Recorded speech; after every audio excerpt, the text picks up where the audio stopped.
First, I'd like to talk about what we covered last session, okay?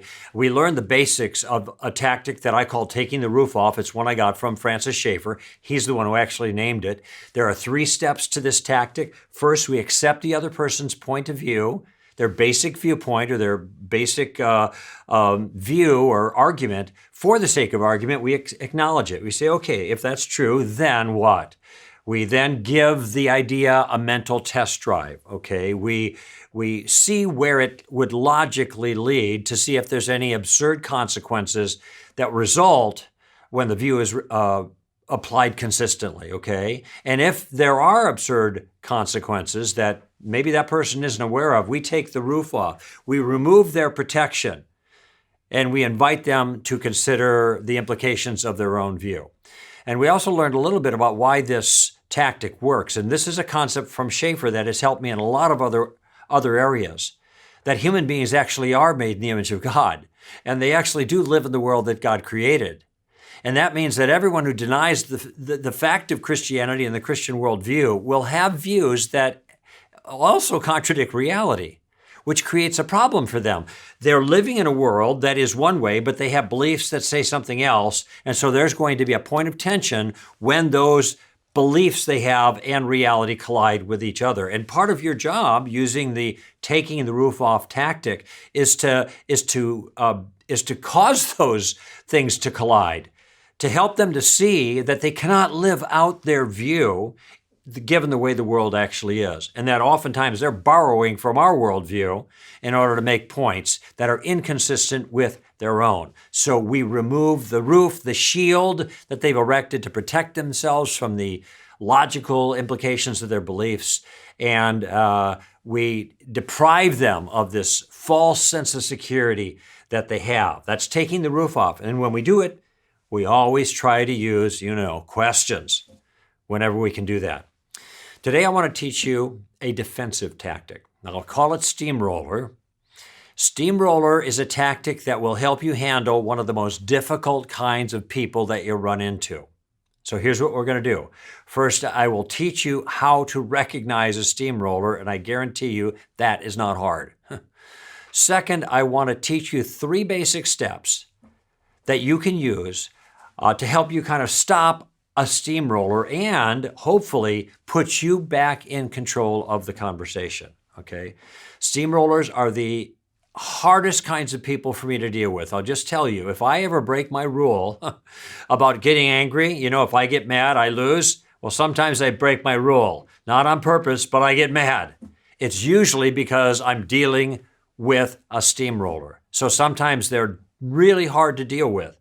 But if you do not deal with the steamroller, you will get nowhere else in the conversation. And in fact, even after you do deal with them, you'll see you might not get anywhere else. But at least now we have a way to deal with them, and I'll share that with you. Simply put, steamrollers are people who overwhelm you. All right? They have strong opinions. They have strong personalities. And they mean to keep you off balance and on the defensive by overpowering you with a lot of attitude and a lot of noise, okay?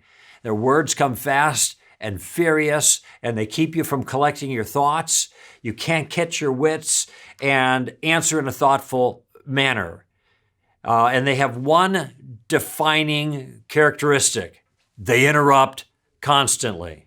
They will cut you off before you can respond to the challenge. As you're trying to respond to the challenge, in the middle of your answer, they'll take you in a totally different direction. They'll find something they don't like in your explanation. They'll jump right in and then pile on more challenges. And then you end up following the second or the third or the fourth challenge, but that doesn't work because they're going to interrupt you and stop you and send you in another direction. You'd never get anything done. They change the subject. They overwhelm you with all kinds of attitude and all kinds of noise, and they never listen to anything you have to say.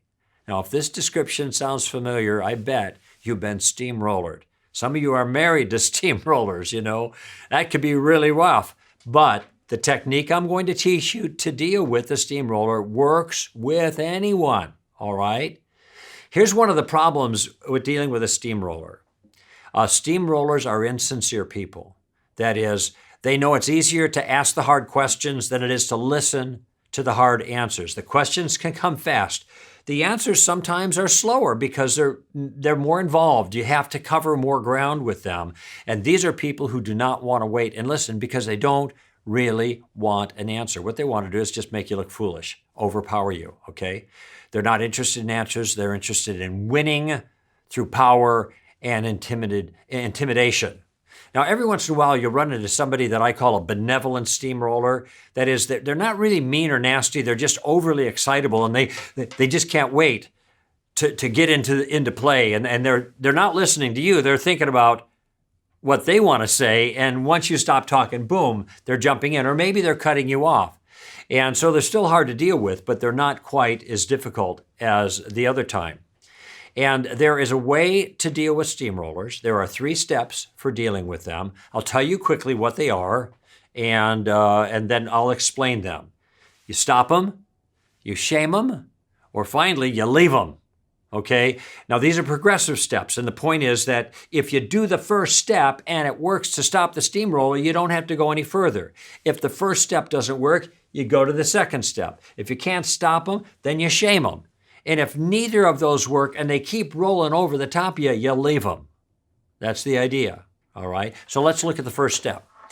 When somebody begins to steamroll you, interrupt you while you're talking, the best thing you can do is to try to stop them graciously but firmly and in a very modest way negotiate an agreement. And many times that's all you need to do to be able to move forward. And I find myself, when I'm in stage 1, that I actually use a little body English, so I hold my hand up. So we're talking together, and as I'm trying to respond, they jump right in. And I'll say, wait just a minute. I'm not quite finished yet. I'll give you a chance to jump in. Let me finish my thought. Is that all right? You notice how friendly that was, how kind of easy it was. I'm smiling when I say it. I say at the end, is that all right? I put my hand up a little bit. I'm not being really mean and gruff. Will you please let me finish? No, that's not going to work, all right? You just do that simple thing. Oh, hold on just a minute. I'm not quite finished yet. I'll let you talk in a second. And this I'll let you talk in a second is really valuable and helpful because you're letting them know they'll have their turn, okay? But you need to finish up what you have to say to make the point that answers whatever their challenge is, and then you give the floor back to them. I would say probably 85% of the time, when you have a steamroller, and this is especially true with a benevolent steamroller, not really mean, but just overly excitable, that's all that you're going to need to do. And with the benevolent steamrollers, I say, hey, hold on just a second. I'm not quite finished. And they go, oh, I'm sorry. Oh, and they're all excited because they want to jump in. I say, yeah, but you got to slow down a little bit and be sure you're listening to what I say, okay? All right, here's what I have to say, and then it'll be your turn. That's all it takes. Okay, so that's step number 1. Very, very simple, very straightforward, easy to do. Now, keep in mind, you have to keep your cool when this happens, because I think the first response that I feel, and most people feel when they're cut off, is defensive and aggressive, okay? We might say, hold on just for a minute. I need a little bit more time. You asked a good question. You deserve an answer. Are you interested in what I have to say? That kind of thing, So you might spread it out a little bit, but it's just an appeal for enough courtesy to let you finish your point, and then it's their turn, okay? Now, if the steamroller is especially aggressive, sometimes it's best just to stop talking for a few moments and just calmly wait for a clear opening. What you don't want to do is you don't want to talk over them. If he's not cooperating, just let him go, okay? So basically, you're asking him to give you something, which is patience, so that you can give him something in return, and that's a response to his question or to his challenge, okay? So that's the way this is working. So, for example, you might say, is it okay with you if I take a few moments to answer your concerns or your questions before you ask another question? Is that okay with you? Because I need some time. I'll give you a chance to respond when I get done. Or you might say, I know you have a lot of questions, but I need a moment to explain myself. Is that okay? Or you might say something like, let me respond to your first challenge. When I'm done, you can jump in again. Is that all right with you? Or you might say, that's a good question and it deserves a decent answer. I need a moment to give you one. Is that okay? Notice that I'm asking for permission every single time. That is, I negotiate an agreement to let me talk before he talks again, and I ask him if that's okay. And if he says, yeah, that's okay, well, now you've done your job and you can respond. But be sure to respond adequately to the first issue, to one issue, before you're forced to tackle another. And this is what I mean about the insincerity that you run into with steamrollers sometimes. They're not listening. They just want to bam, bam, bam, bam, bam, and throw this out. And so you got to slow them down. You got to stop them. That's the first step. You stop them and you negotiate. And then, will that work out for you? Okay. Doesn't have to be long. Could be just a few seconds like I showed you. And once you've made your point, you can ask him to acknowledge the point you made. So you give him the point and you could say, okay, is that a fair answer to your question? Or does that sound plausible to you? You see, there's no sense going further with a bunch more questions if he isn't willing to give consideration to this first thing. Now, it might be that you do the best you can, and the guy says, you know what? That doesn't satisfy me, but it looks like we're going to disagree on this, so let's just move on to something else. Fine. You do the best that you can. You're not going to satisfy everybody in this kind of conversation. Also, don't take unfair advantage of the time that you buy when you're talking with him about this. Get the opportunity, make your point, let him back into the conversation. Remember, steamrollers are people who have a hard time waiting. So you're asking him to do something against his nature by not jumping in on you, so keep that in mind. And do not become a steamroller yourself, all right? Give the other side a fair chance to make their point, to offer their reply before you jump in again. I find myself, I've been doing this a long time, I find myself still having the tendency to jump in when I hear something that I know I can respond to. Instead, I've got to settle back, take a breath, and listen. Pay attention. Make sure I understand their view correctly. Even give it a beat after they're done talking so they're finished their comment. I'm not laying on top of them right at the end of their comment. I'm coming in a little bit more slowly. I'm pausing. Whenever you pause like that after they've spoken, it reinforces for them that you're taking their point of view seriously, all right? So that's the first step. You stop them. Negotiate a little thing with them that allows you to finish your point before they jump in, and then you pass the ball to them, so to speak, okay? Sometimes that doesn't work. And so what you have to do is go to step 2. If you can't stop them, then you have to shame them. And what I mean by shaming them is that you pretty much do the same kind of thing that you've done in the first step, but you're addressing the impolite behavior in a more direct fashion. So if you try step 1 and the steamroller breaks trust with you, with your first agreement, or maybe you can't even succeed in stopping him briefly to negotiate with him at all, you got to be more aggressive. Steamrollers are aggressive. You must be more aggressive too. And what you do is you shame him by being direct and asking very explicitly for courtesy in your conversation. Now, make sure you're calm when you do. You don't want to come across harsh or angry.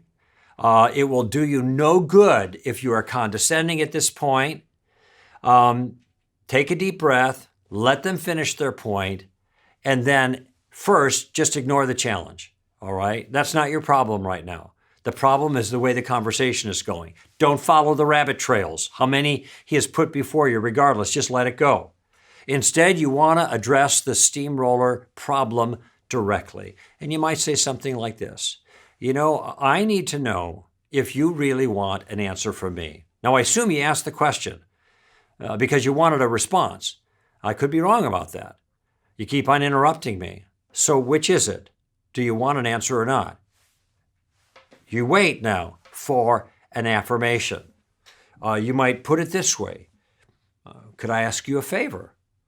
I'd love to respond to your concern, but I can't because you keep interrupting me. Do you think I could have a few moments to develop my point without being cut off here? And then, hey, you can tell me what you think. That's all right. I don't mind hearing from you. I just want to be able to make my case here. Is that okay with you? And then you wait for a response. Or you might say, can I ask you a quick question? I need to know whether you want an answer to your challenge or if you just want to talk. When you keep interrupting me, I get the feeling you don't want to have a dialogue, you don't want to answer, you just want to talk. Well, that's okay. I'm a good listener. Fine. Just let me know what it's going to be. What do you want? I need to know that before I can continue this conversation, and then wait for an answer. I remember one time I was having a conversation. I was in India, and one of the Christians brought a friend of theirs to me that they wanted to have me talk with about Christianity. This person was an energetic type, really talkative, and he was a steamroller. And what happened is, the more that they talked, I should put it this way, the more that I tried to talk, the more they kept interrupting me. And finally, I just sat there quietly. And they talked, and they talked, and they talked, and then they stopped. And when they were done, I said, thanks. And then I got up to walk out. And they were they were really surprised that I was doing. They said, what are you doing? Where are you going? I said, well, I kept trying to answer your questions. You kept interrupting me. And I suddenly realized this person doesn't want answers. They just want to talk. And I said, okay, I'm a good listener. I can listen. And so I did. And now I listened. And now you're done talking. Now I'm leaving. Well, that's pretty aggressive. But it needed to be aggressive with this individual. Because if I didn't act this aggressively, I would not have had an opportunity to communicate my point. And so when I want to get really, really bold, when it's necessary, it's not what I want, it's the circumstance. I might say something like this. Look, here's what I have in mind. Hold on. Here's what I have in mind. How about you ask your question, you make your point, I'll listen. When you're done, I'll respond, and you won't interrupt me. And when I'm done, it will be my turn to be polite and let you have your say. Now, I need to know if that's okay with you, because if it isn't, then this conversation is over. What would you like to do? And then you wait for a response. You see, if you had started that way, you can see that would be way, way too aggressive. But if you go through the first step and they break trust with you, and then now you're at the second step, and you're going to, if you don't do this with some people, forget about it. It's over with. At some point, the direct approach is the only thing that will save a conversation. Remember, steamrollers are strong, they're aggressive, and sometimes they have to be answered in kind. What I mean by in kind in strength and aggressiveness, not in rudeness, all right?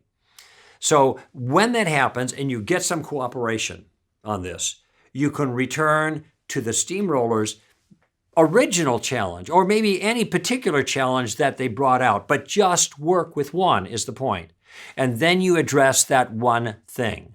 So you might say, well, now your challenge, as I understand it, see, now you bought the time, you shamed them. So your challenge is, as I understand it, this, and then you repeat the question. So here's how I'd like to respond, and then you give your response. Once you're done, you let the other person back in. So you keep your word, all right? And again, I just want to emphasize, don't be snippy, don't be smug, just stay focused, stay pleasant, stay gracious, stay in control. Again, you may have to take a deep breath. Okay, fine. And this, by the way, is a difficult tactic to employ because you're working against your emotions when you have to confront a steamroller, all right? I understand that. It's going to take some practice, but I'm telling you, this really works. And if you listen to the radio show that I've been doing for many, many years now, you'll notice sometimes I get a steamroller, and then you can see me putting my 1, 2, and in a moment, 3-step method into play, and how effective it is to stop the steamroller, take control of the conversation, and do something productive in the conversation.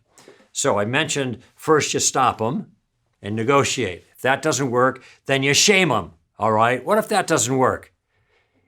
Stopping them doesn't work, shaming them doesn't work, then you leave them. In other words, you don't go any further in the conversation. When all else fails, you walk away. If he won't let you answer, if he won't listen politely until he's finished, then drop it. You might let him have the satisfaction of having the last word, then walk away. Wisdom dictates, in my view at least, not wasting time with this kind of fool. Let me tell you something that happened to me just a few weeks ago, actually. It was a terrible steamroller incident by a Christian. I was having this conversation with him, and he was confronting me on a particular view that he held that I didn't hold. And so he's challenging me with questions about my view. And so I'm trying to respond. And every single time that I started to give a response, he would cut me off. And so I tried to do steamroller number one. I couldn't do that because he was too aggressive. I had to go right away to steamroller number two. And when I did that, he cut me off again. In other words, right when I'm trying to say, hold on just a minute, I'm trying to answer your question, but you're not really giving me an opportunity to answer it. You keep interrupting me. Do you want an answer or don't you want an answer? I'd be glad to give you an answer, then you can jump in. I mean, that's what I wanted to say, but I got halfway through saying that and he interrupted me. And I said, look, you're even interrupting me when I'm asking you not to interrupt me. And I realized that this is one of those situations that was never going to go right. He would not stop interrupting, no matter what I said. So I never could get any ideas out on the table for him to consider. And I realized in this circumstance, there's no sense going any further. And I just put up my hands and I just said, I can't continue in this conversation. That's it. And I turned. I told him why, because you keep interrupting, and I turned and walked away. And as I was walking away, he was still firing shots at me. That's how bad it was. I think the last thing he said to me, because I was going to give him the last word, right? And he said, you should go back and to your room and get down on your knees and repent from your sin and pray to God, that something like that, because my view, he saw, was a terrible sin.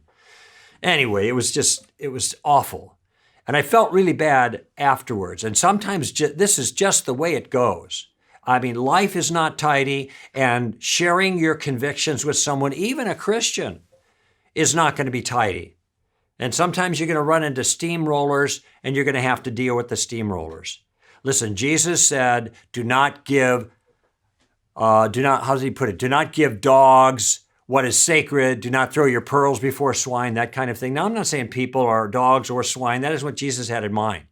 He's using a metaphor here. And there's sometimes the circumstance is such, and the thing that you have to give is so valuable, it does not make any sense at all to keep feeding this to somebody who's not going to treat it with respect. Okay? Now, how do you know when that happens? Well, he made a comment there about lest they turn and tear you to pieces and trample under feet the holy thing. So look, when you're in a conversation and the person you're talking to is about to trample under feet or is doing this trampling of the valuable thing that you're telling them, and they're about to tear you to pieces, that's the time where you realize, end of discussion, okay? That's the time where you call it quits with that individual. You don't have to fire a final shot over the bow. You don't have to make a smart aleck comment. You just simply say, well, this is really not going anywhere, and I don't think it's going to be helpful to pursue it any further. Or you could say, I'll let you have the last word. Or you might say, we'll just agree to disagree. But the whole point is you're cutting yourself off from the conversation. Now, steamrollers may not let you go. Just like this other guy wasn't going to let me go. And I had to just turn my back and walk away. That will happen maybe 2% of the time when 2 to 5% of the time when you're dealing with a steamroller. Most of the time, the technique that I just taught you is going to work, even with your spouse, okay? But you have to be really careful to be really polite. I want you to do that in every circumstance, but you better do it if it's with your spouse, okay? A whole lot more is at stake. Because you can walk away from the discussion, but you can't walk away from the relationship, all right? So what did we learn in this session? We learned a defensive tactic called steamroller. We first learned how to recognize that, which that's not hard because steamrollers overpower you with strong personalities and they interrupt all the time. I mean, that's basically it. Next, we learned 3 steps to deal with a steamroller and put you back in control of the conversation. First, we said stop him. Okay? You stop him gently, graciously, but firmly, and negotiate a quick agreement that he not speak until you're finished, okay? And that usually works. If that doesn't work, you go to step 2. You shame him. That is, you do the same thing as the first step, but you address in a very direct way the rudeness, really, and you make a request for courtesy. Okay, and there's lots of different ways that I role model that for you. If you can't stop him, and if you can't shame him, then you leave him. Let him have the last word, then you walk away. That is going to be the best way to deal with that kind of steamroller.